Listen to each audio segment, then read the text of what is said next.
Hi, friends. Welcome to the finale of our Prehistoric Kingdom Sandbox series. I was going to carry on a little bit further, but I really wanted to take some of the ideas that I had and bring them over to the Challenge Zoo that we've got coming up in the next update. I felt that they would be better suited to it, where we're wanting to bring out creativity in a smaller format and with, you know, a concern towards budget. And I feel that they would really fit in with that theme. So, for today's finale, we are taking a tour of the zoo and joining all of our guests here on the ground level. It's very busy here, very loud. So, let's just move through and let's chat about the enclosures that I did, what I could have done better, and what I've learned while doing this. Um, First up, these guys. I can't remember their names.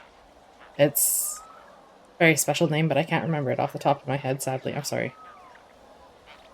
Um, these guys I did is a really quick, short enclosure to start off the series and learn the controls again, because it had been a few years since I played this game. And I wanted to relearn how everything kind of worked, grab the basics of it before starting a fully fledged series on it. Plus, I was still very new, and I still am very new to YouTube, so I felt that they were a really good starting point for this. And I felt that I did not too bad. It is a little bit bare. It was not very original, although a lot of the enclosures not super original. The ideas that I do have for them kind of don't work with the tools that we are given in game. Like the terrain tool isn't as functionally capable as the Planet Zoo terrain tool. So I ended up a lot of ideas where, well, I can't do, a burrow in the ground or a high cliff or anything. So you're going to end up with a flat or a hilly exhibit. And this is what we ended up with for these guys. It wasn't too bad. I feel that I could have added more depth to it. But as a starting point goes, I think I did pretty okay. Overall, I came back and I added in like benches and lights and stuff as we were going. Ignore the statues. They're just a way for me to know where I'm going in my own zoo at this level. But I came in and added in benches and the lights just before this episode. And I think that going forward, I should definitely focus more on the guests' needs, and that will help with the challenge zoo coming up, where I'll start to balance that, because if I don't maintain the guests' needs, our zoo is going to suffer monetarily.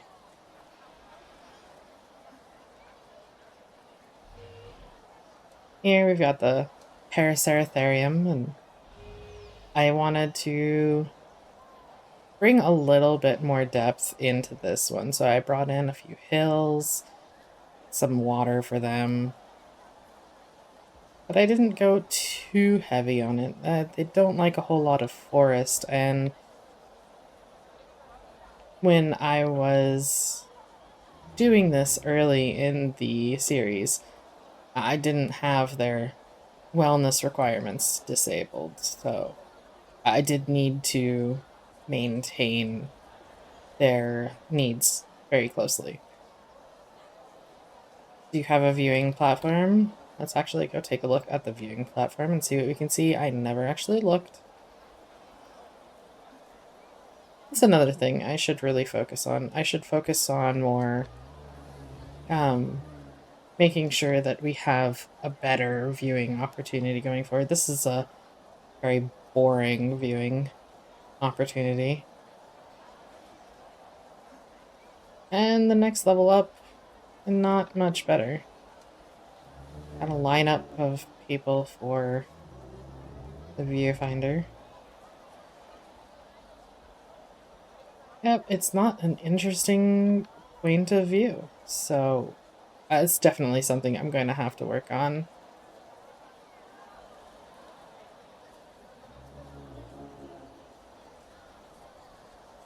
I feel that I really need to bring in more interest to the enclosures as well.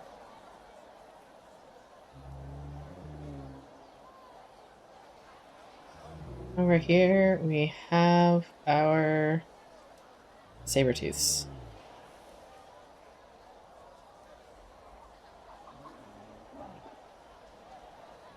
Really love the walkway into them. I think that as for one of the few creations that I spent time on to put into a unique situation, I think I did pretty good on it. I'm not much of a builder in with like the building pieces and stuff like that. I find it very frustrating. But in Prehistoric Kingdom, it's actually not too bad, and they lock in really well. The system that they have in place, like the modular system where you can adjust the sizing and everything else, and the way that you can maneuver them in the grid system and how they interact with each other. It's very intuitive and uh, pretty decent for a beginner or somebody who is very casual with building systems in games like this normally. They seem to be on a mission.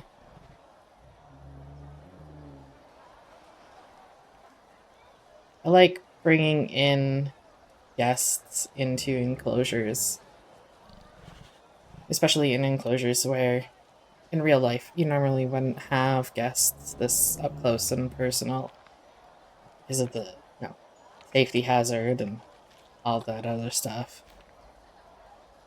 But in a game where we can suspend our beliefs, it's nice. We can bring in a little bit of that fantasy.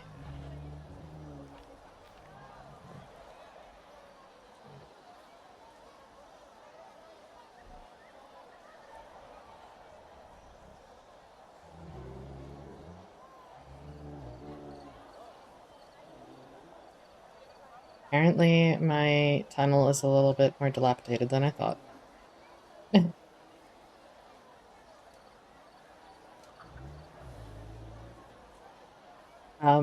I did mention that I need to put more guest services down, and as we go through, it's very apparent how little I had in. I did add in extras when I was putting down benches and lights and stuff, but I still didn't put down as much as I should have, as you can tell there's no benches in this area. Our patchy rhinoceros, and I really enjoyed doing this one.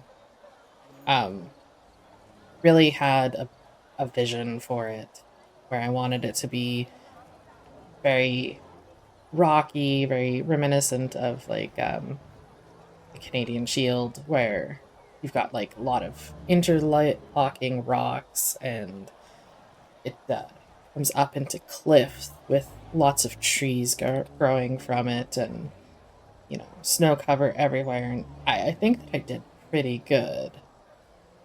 It's not exact replica, but I think that you don't need an exact replica for this.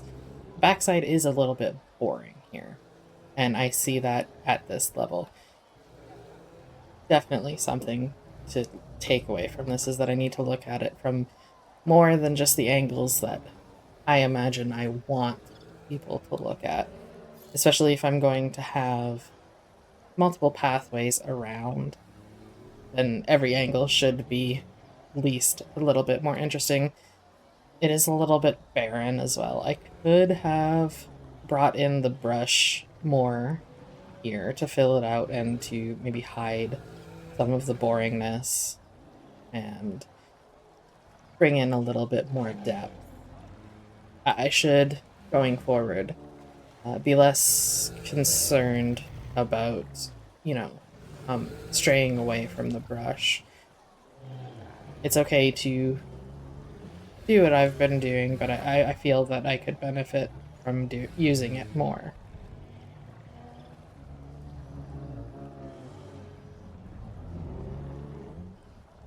We have our Argentinosaurus, which I didn't put up too many viewpoints for on this side. I put them mostly on the other side. And we're not going over on the other side, so I'll have to provide some extra clips here to show a little bit better. For them, I liked the idea of having them in the zoo, but not so much I didn't have a direction of what I wanted their exhibit to look like. So I ended up, I had a basic idea of, where their natural habitats might have been from and what they might have looked like. But I didn't really have much of an idea of exactly what I wanted to aim for in the looks and of the purpose of it. Like, kind of opposite of what the Pachyrhinosaurus was, where I had an image in my mind.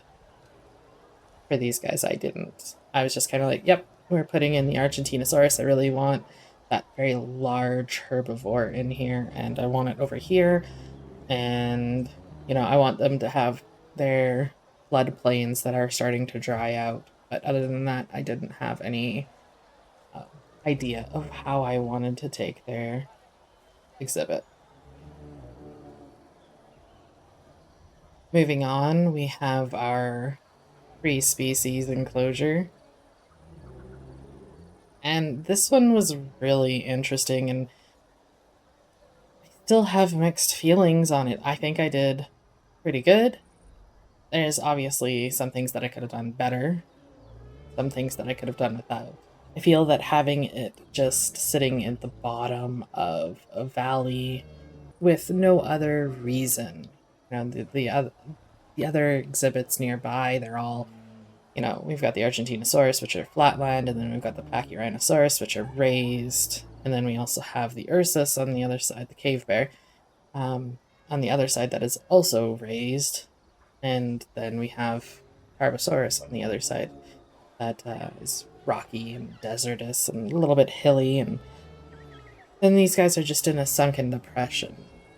There's no lead into it, and I feel that I'd like to start aiming towards having more interconnected habitats where one style or one idea will lead into another. So, like, if this one exhibit I want to have sunken down, for example, then I would have like an idea of where I want this crevice or depression to start from and how it's come to be, and have other exhibits leading into it, so that there's more of a gradual impression as you go along, like, oh, we're slowly sinking down into a low spot in the earth, or you know an earthquake has opened up this area and you can see the disaster for a little bit further away instead of just this one isolated little area.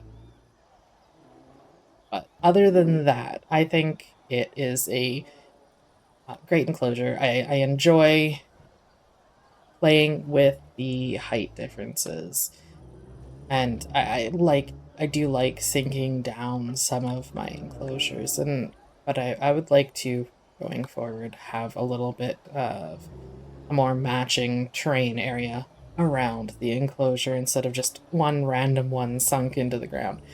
And it's like I've done this in Planet Zoo before, and I've done it in Prehistoric Kingdom, and fine idea. And I've never had that thought until I was working on this one and I was putting in exhibits nearby, and I'm like, oh, it doesn't really match, and it feels weird. But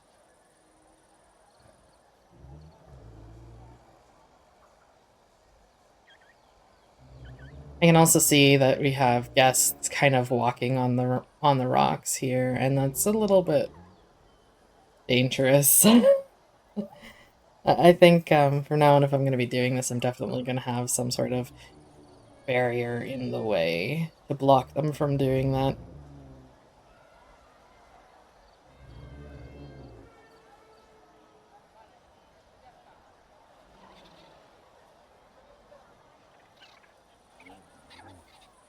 Our little Psittacosaurus. I was really, and I think I mentioned it when I did their video, I was really disappointed that I couldn't make a burrow for them and had to make this weird rocky outcropping. And I hope that's not, I've tried since then. Like, surely it's a me thing. Maybe I'm just using the terrain tool wrong. And I've tried so hard to get the terrain tool to function in the way that would allow me to do this. And I've not been able to get it to not been able to get it to happen. So I'm pretty sure that this is a limitation of the game.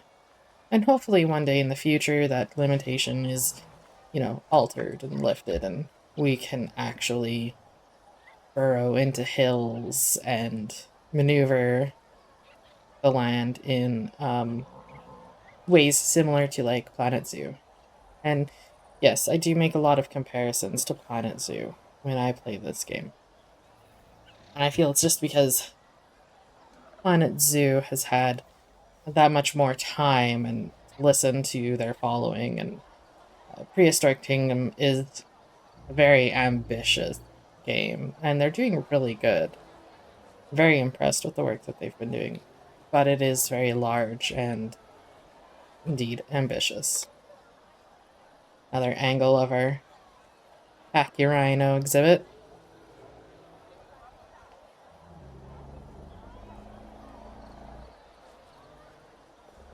I think that's one thing that I did really, really well on, is that I've provided a lot of variable, like, not so much great viewpoints, as I mentioned, I've missed out on a lot of those, but a lot of room to maneuver around the exhibits, to see different sides of it. Even if some of the sides are boring, at least we have the option to see them from other sides.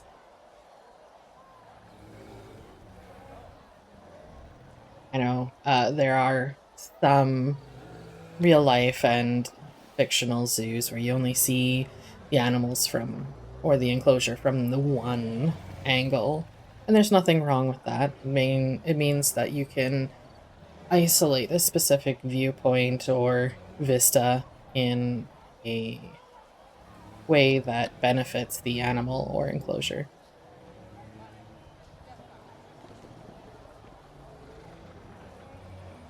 Got our Acrocanthosaurus over here, hiding in the woods. I was super... I'm not super... I shouldn't say that I was super disappointed, but I was a little bit disappointed with this one. I could have done so much more with it, and I could have had a much better processor. I did have a vision. I really wanted it. I could imagine the acro walking through the dappled, kind of redwoods forest style. And I was aiming for that look, and feel like I missed the mark. But it's not bad. I think I could have just spent more time on it. Admittedly, I didn't spend a whole lot of time on it. I was limited when I was recording that one, and towards the end, I was like, I could only just get it done and, you know, be happy with the results.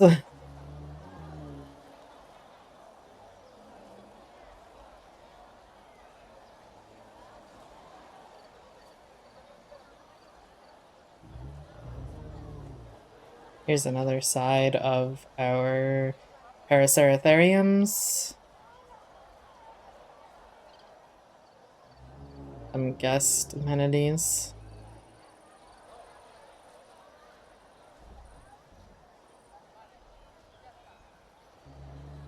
I think I gave the Paraceratheriums like just barely enough space for them to be content with the two of them. But like I mentioned in frequently in previous videos, that I do tend to make the exhibits really much larger than they need to be.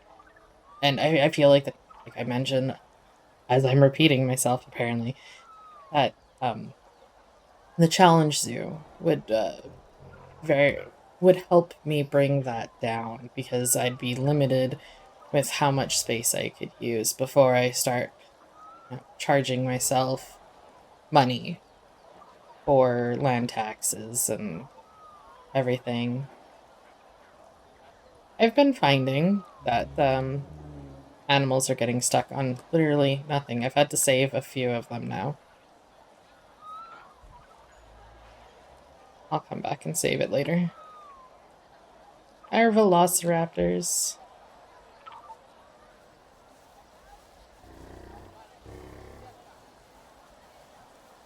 I was very happy that they were using the walkway the way I had intended them. I'm pretty sure that this is a walkway for them anyways, but I'm so happy that they're using it the way I had intended. I wanted them to be able to come, back and forth and have guests be able to see them moving through, and I dreaded the idea of building it out of glass by hand, which I should go forward and be more adventurous. And hopefully, with the upcoming mini series between now and the next update, I will actually start to get more comfortable with building process. Another burrow idea that I had to just fling together. We have a little plaza over here. Very busy. I'm definitely not putting in enough of these.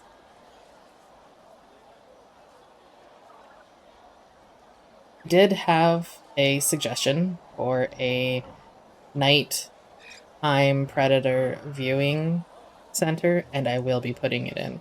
I'll be putting it in our challenge zoo. I was really excited by that idea. Thank you for the suggestion. And I was going to do it and then have the tour for the finale, but felt like it would get out of hand in the Sandbox Zoo, and I would just because we could only put in a very few of them. We've got like three, one being the Microraptor, and the other one being the Archaeopteryx, and then the Pseudoceratops that can go into it. And I felt like I would have been just building and building and building on the Sandbox Zoo, and I would have let the building get out of hand rather than the focus being on the animals, is what I'm trying to say. So I'm hoping that when we come to that point in the challenge zoo, that we'll be able to balance that.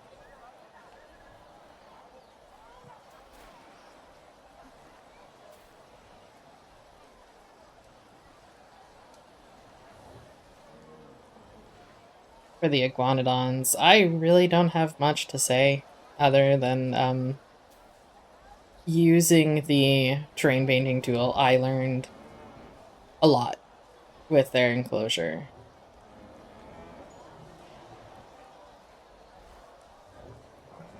I could have put in more brush. I could have put in more foliage. It could have been a really great way for me to experiment with different water plants and everything else. But the water plants you can't see through the water anyways, so it would have been lost. How unfortunate.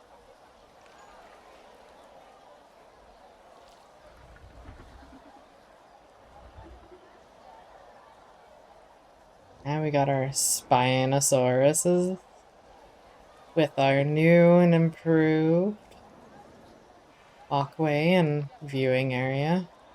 I actually saw a few of them using the cave the other day. I was very excited to see that they were doing it. And while doing some research about the game specifically, um, the Spinos actually don't do a deep dive. And I thought they did, and I might have mentioned that, I wish they would deep dive um, in their video, and I'd like to clarify that I was incorrect. They don't. They just go along at the surface.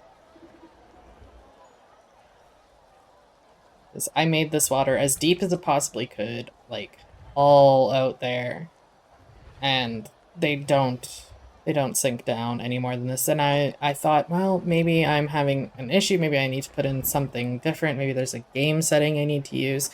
So I went researching, and from what I've read is that they don't deep dive in the game just yet. Whether it's coming in the future or not, I'm not too sure. So if anybody has some insight into that, that'd be great. But as for now, we'll just have to enjoy seeing them just float along the river. Another thing that I'd like to point out, seeing the juvenile over there, I have been having animals just randomly escaping and just existing out in the wilderness all by themselves. I don't understand how it's happening. I've put them back and checked what parts they can navigate through the enclosure, and everything's secure. They can't escape. So I don't know how or why they're escaping. So I did come back after the Spinosaurus video, and I did fill out more of this. I felt that having me place down just a bunch of trees and, you know, grasses and foliage and plants would be just too boring on the video. So I came in and did it myself. So this might be the first time that everyone is seeing it on video right now, even though it was done quite a while ago. Next, we have our Dinochirus. There's one over there. But again, another massive habitat where we just lose the dinosaur or species in the distance. Which, now that I see it at this level, is very disappointing. It's somewhat realistic if you go to your zoo and sometimes you go looking for an animal and you never see them, and you ask a zookeeper and they're like, no, they're in there. They're just hiding. It's pretty realistic. So I'm not too bad about it, but I feel like that I could definitely make the exhibits smaller. As a whole, I was pretty happy with the Dinochirus enclosure.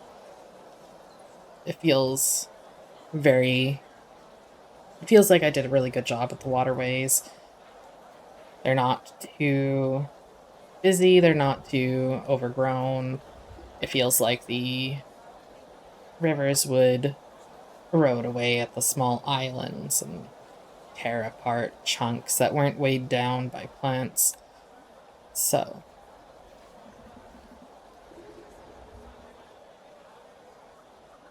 I feel like that some of my idea did come through very well.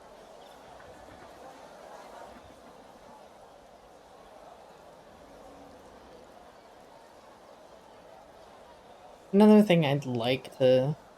I was very scared to use the prefabs. I felt shameful almost because I wouldn't build because it's not one of my strong suits. And I felt that, I can't use the prefabs because that's just a, cheap way to get out. And I feel now looking back on it that using the prefabs, there's nothing wrong with them. They're in the game, they're a tool to be used, they provide assistance where needed. And I should also use them more frequently. I never did come back in here and finish decorating or anything, but I did put up more kiosks because I found it was so packed all the time because there's not enough of the guest services around. So I ended up having to come in here, add in more kiosks. Okay. Apparently, I didn't put that up high enough. That's unfortunate. I can't get down. Oh, we don't need to go down there, I guess.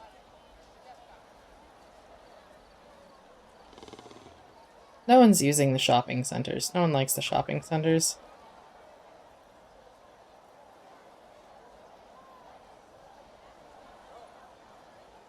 Oh, we got like one person using the shopping centers. Everyone's mostly going for food. Foods and bathroom. I totally understand it. Food doesn't like going for, kiosk food. Ah, the Dilophosaurus.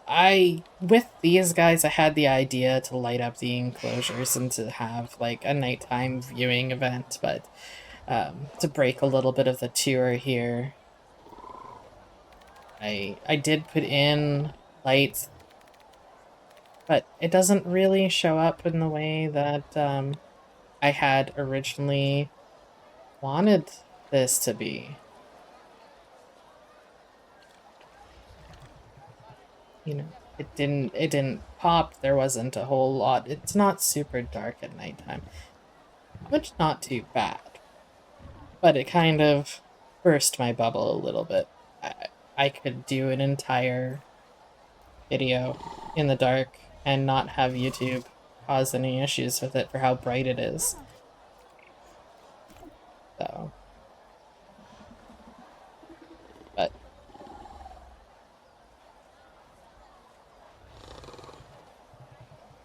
I don't really have much to say outside of that about their enclosure. I think I covered it all in their video.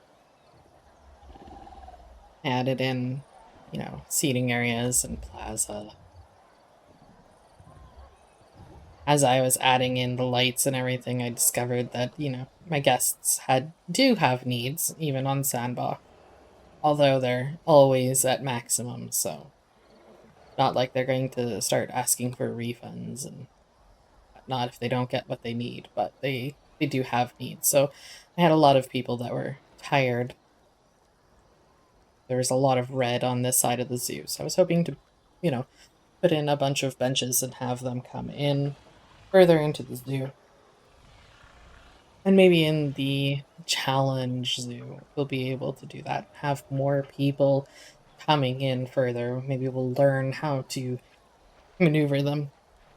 Something I forgot to mention at the beginning of the zoo is that I wanted where the Lilianosaurus, I believe is their name, where they are, I want to instead have a grander entrance so that people can disperse a little bit more evenly because we have a whole lot of the guests getting caught on each other and getting stuck in that area, and they're not moving past that.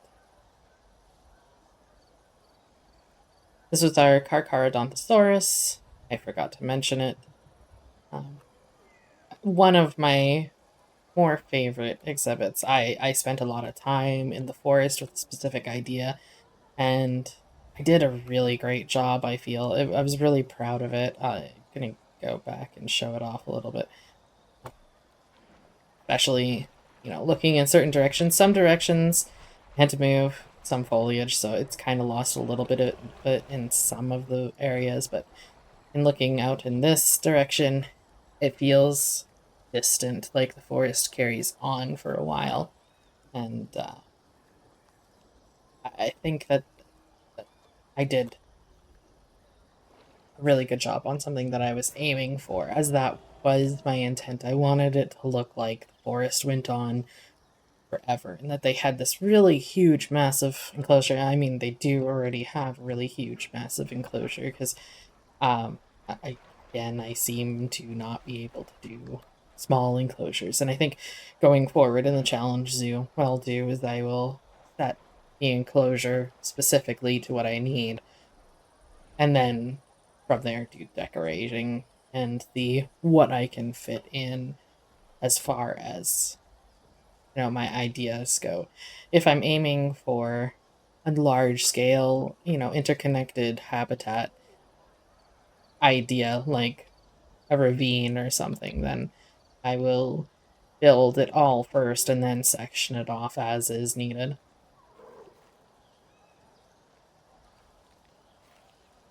Here we've got our Tyrannosaurus, which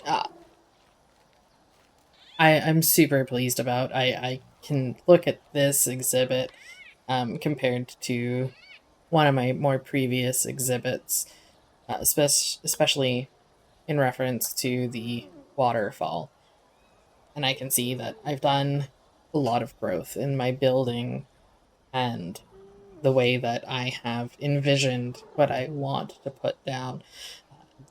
I'm really happy with the waterfalls. They look the way I wanted them to be. They're moving fairly naturally, I feel. A little bit clunky in a little bit places, but not as much as early on. I'll go back to the Ankylosaurus and show that waterfall off again. I don't think I pointed it out. But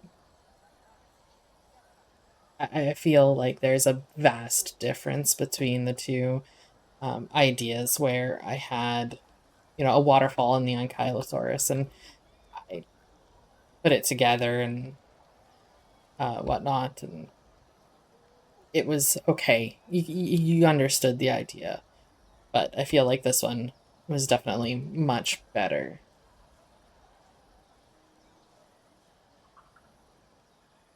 Added in a pathway here behind the Carcharodontosaurus, and it was never intended to be there. Well, I intended it to be there, but I never intended it to be there um, in this style or in this design or anything.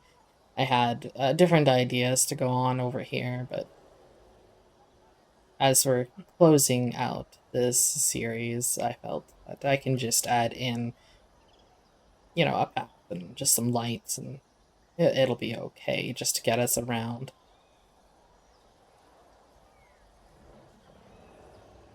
And the reason why I wanted to end the series is that we've got this upcoming update, which is going to add babies and nesting and different, interactions with the dinosaurs and everything else. And I feel that it would be great to start from the beginning. And they do suggest you starting from the beginning for it, I believe.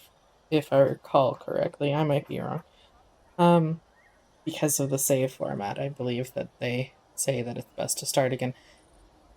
Um, but just with the dinosaur interactions, interacting differently, I feel that it would be best to start a new zoo. This way we can all experience the new interactions from a different perspective, rather than coming back to the zoo and forcing them to go through, or replacing the dinosaurs to go through the new systems and everything else so that we can experience it, like the nesting and the babies and everything else. I think it'll be interesting that the animals will be, going through mating behaviors and then producing offspring, and how well we take care of them is actually going to be, how it is determined how many babies they have, if any. The nesting and the offsprings can fail if we are, neglectful. And I feel that Challenge Zoo would be perfect for that, because then we can see a result instead of just dropping in babies and going, yep, I'm successful. Our cave bears.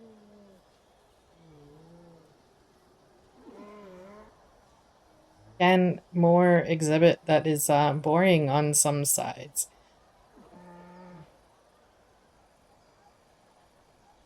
And then I have one side where I want everyone to view it from. And of course, it's the farthest side away from, where everyone actually is.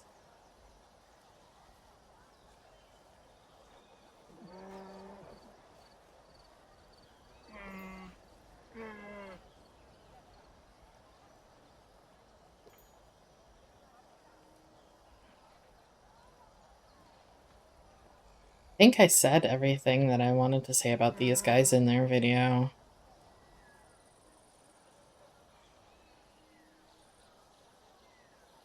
I really have not a whole lot to say.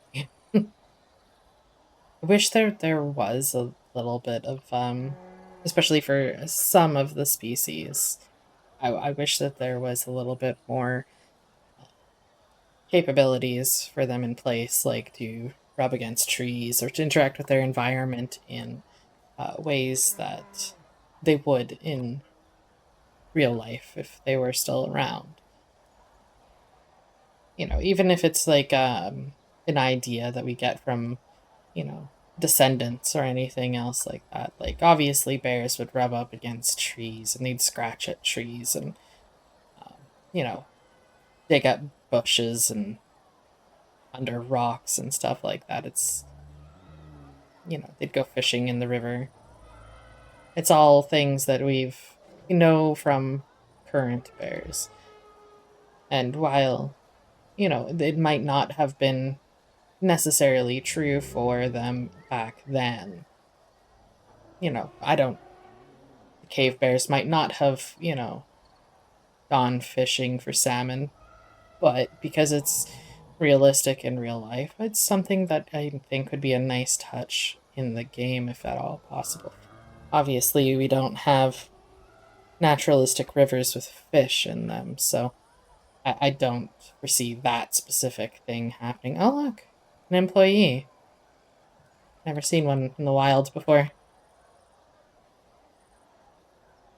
Um, but, you know, other things like being able to interact with rocks and trees and whatnot is something that I wish we could see a little bit of in this game.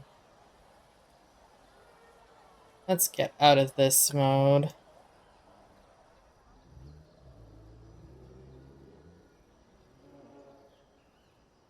So that's it for our zoo. We never did have a name for it, and I'm hoping that I shouldn't say we never did have a name for it. We did have a name for it, actually. It was suggested. Let me pull it up here. Okay, so we do have the suggestion here, and it was suggested to call it Elidom, like Linux and Kingdom. And I think that that was adorable. It's so I guess we'll just call it Elidom for now. And hopefully we'll have some names for our upcoming challenge zoo, but we'll see. So let me know what your guys' favorite was out of this. I hope you enjoyed the tour. It's my first time doing the tour, so, any tips or tricks or advice, let me know for our next tour for our upcoming zoos. If there is something specific that you would like to see coming up, let me know. Like I've mentioned, we do have a mini series coming up of Prehistoric Kingdom where I'm going to be focusing mostly on building, where I'm going to be trying to learn how to do the building a little bit faster, a little bit better, and make it a little bit more interesting and easier on myself going forward. It's going to be fantasy based, and so you got any ideas or suggestions, let me know. Any suggestions that I've had thus far, like the night exhibit building, going to be going into our challenge zoo probably. I would love to hear from you guys so much. It's great to see all the comments that I've been having on the zoo, a lot of the likes and a lot of the views. Prehistoric Kingdom is my most viewed um, theory, like videos on the channel, and it's the one where I'm getting my most subscribers from. Speaking of which, please subscribe. We are getting close to 100, and I'm really excited. And so many returning viewers are not subscribed. And we do see that on the analytics. So, thank you guys so much for being here. And I hope you guys all come along for the rest of the journey into our next zoos. Take care.